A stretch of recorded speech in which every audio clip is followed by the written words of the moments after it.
Salut tout le monde, dans cette vidéo on va voir comment gérer les journées ou les périodes de forte baisse en bourse comme on a eu depuis hier.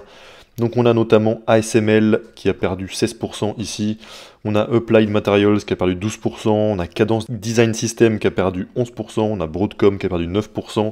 Nvidia 9%, Meta 6%, etc., etc. Et je sais qu'il y a pas mal d'entre vous qui ont commencé à investir très récemment, donc en 2023 ou 2024, et donc vous avez peut-être dans ce cas-là jamais connu ce type de baisse, ni de marché baissier, même si pour l'instant on peut pas du tout parler de marché baissier, hein, ça fait seulement une journée, et ça peut très bien repartir à la hausse comme avant, juste après. Mais voilà, dans cette vidéo on va voir comment est-ce que je gère ce genre de situation, et comment je pense qu'il faut les gérer. Donc déjà, regardons quelles sont les causes de ces baisses. Donc première cause, c'est les États-Unis et Biden qui veulent mettre des restrictions sur les entreprises de semi-conducteurs et par rapport à la Chine. Donc ici, il nous parle d'une forte baisse des actions du secteur des semi-conducteurs puisque Biden veut mettre des restrictions sur les ventes vers la Chine. Donc ils veulent réduire la capacité de la Chine à créer des semi-conducteurs puissants en les empêchant d'accéder aux meilleurs outils permettant de faire des puces, donc typiquement les machines vendues par ASML. Donc ça, c'est la raison numéro 1. Maintenant, la raison numéro 2, c'est une baisse des taux qui est attendue pour le mois de septembre. Donc la raison, c'est que le taux de chômage a augmenté aux États-Unis et l'inflation a l'air sous contrôle. Donc dans l'idée d'éviter une récession et que le taux de chômage continue d'augmenter, du coup ils considèrent de commencer à baisser les taux à partir de septembre. Et donc suite à ça, il y a un certain nombre d'investisseurs qui, en prévoyant une baisse des taux, ont vendu une partie de leur position dans typiquement les GAFAM, donc les grosses entreprises de software qui ont très peu de dettes, donc Microsoft, Meta, etc., pour investir cet argent dans des entreprises qui souffrent lorsque les taux sont élevés, mais qui bénéficient du coup de baisse de taux, donc des entreprises qui ont besoin de plus s'endetter, et ça inclut par exemple les small caps. Les actions cycliques sensibles au taux pourraient avoir une forte hausse et surperformer le marché dans son ensemble, puisque la Fed se prépare à baisser les taux suite aux dernières données de l'inflation. Et ici, ils nous disent que ces derniers jours, on a une surperformance des small caps par rapport aux large caps. Donc le Russell 2000 qui a pris 6%, donc bien plus que le S&P sur la période.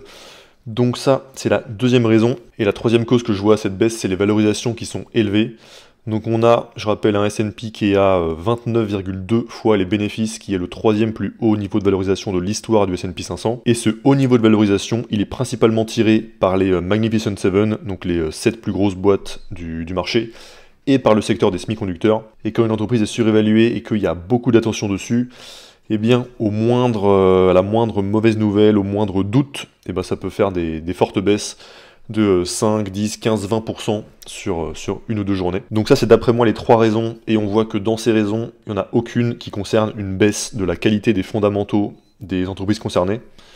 Donc maintenant, dans ce genre de situation, qu'est-ce qu'on fait? Ben souvent, la meilleure réponse, c'est rien. En fait, ne rien faire, c'est souvent le meilleur choix quand on investit en bourse. Et donc, je vais prendre mon exemple qui n'est pas aussi extrême que si j'avais du ASML, mais j'ai du Meta qui a perdu, je crois, à peu près 6% depuis hier. Et donc, si je reste convaincu de la qualité de l'entreprise que j'ai, donc si j'ai bien fait le travail de sélection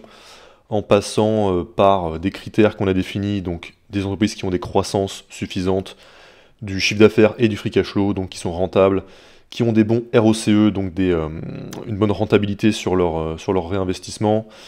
des entreprises qui ont peu de dettes, des entreprises qui ne diluent pas leurs actionnaires en augmentant le nombre d'actions, et des entreprises qui ont des bonnes marges, aussi des entreprises qui ont un bon management et qui ont un moat. Donc si j'ai bien fait ce travail-là, et que je me suis aussi assuré d'avoir acheté l'entreprise à une valorisation que j'estimais correcte, et ben dans ce cas-là, une baisse du cours de l'action, je dois surtout pas l'interpréter comme un signe négatif ou comme une raison de m'inquiéter, et c'est même plus à prendre comme quelque chose de positif et comme une potentielle opportunité. Si on a une boîte qu'on trouve de qualité d'après les critères quantitatifs et le moat et le management, etc., et qu'on voit que le cours de l'action baisse soudainement, bah c'est le moment de vérifier si l'entreprise n'est pas arrivée à un niveau de valorisation qui nous intéresse pour en racheter. Donc tant qu'on n'est pas à la toute fin de notre vie d'investisseur, les baisses, il faut plutôt les voir comme des opportunités, puisque c'est ce qui va nous permettre d'acheter des actions moins chères, et donc avec un risque qui est plus faible, mais aussi un potentiel retour sur investissement qui est plus élevé. C'est l'avantage de faire attention à la valorisation, c'est que ça permet à la fois de réduire son risque et d'augmenter son retour sur investissement, contrairement à l'expression high risk, high return qu'on entend souvent. Et surtout, un autre point très important, c'est d'ignorer totalement les news économiques et politiques, etc. Là, si je suis allé chercher ces deux articles, celui-là sur les États-Unis et la Chine, et cet article sur la baisse des taux, la Fed, etc., c'est parce que j'avais une vidéo à faire et que donc c'était intéressant d'aller chercher la cause et de montrer que c'est pas lié aux fondamentaux. Mais si j'avais pas de chaîne YouTube, je serais même pas allé faire cette recherche. Je serais juste allé voir le rapport annuel et les questions aux analystes de ASML en l'occurrence qui a sorti ses résultats hier pour voir s'il n'y avait pas un problème au niveau des fondamentaux de l'entreprise, dans le cas où je l'avais en portefeuille ou bien dans le cas où je la surveillais pour potentiellement l'acheter, pour vérifier s'il n'y avait pas des problèmes au niveau de l'entreprise en elle-même, parce qu'à long terme, la seule chose qui compte dans la performance de nos investissements, c'est l'évolution des fondamentaux des entreprises qu'on a en portefeuille, et tout ce qui est lié à l'économie, hausse des taux, inflation, etc., je le vois plutôt comme du bruit. Et il y a une citation de Peter Lynch là-dessus, qui disait, c'était un truc du genre, si vous avez passé 10 minutes par an à vous intéresser à l'économie, vous avez perdu 10 minutes, dans le sens où c'est absolument d'aucune aide pour un investisseur. Et donc je pense que par exemple, tous ces investisseurs qui font la rotation depuis les entreprises des Magnificent Seven vers des entreprises qui sont plus sensibles au taux d'intérêt en prévoyant une hausse des taux au mois de septembre, je pense que c'est une erreur et que c'est une vision court-termiste et que les meilleures performances long terme,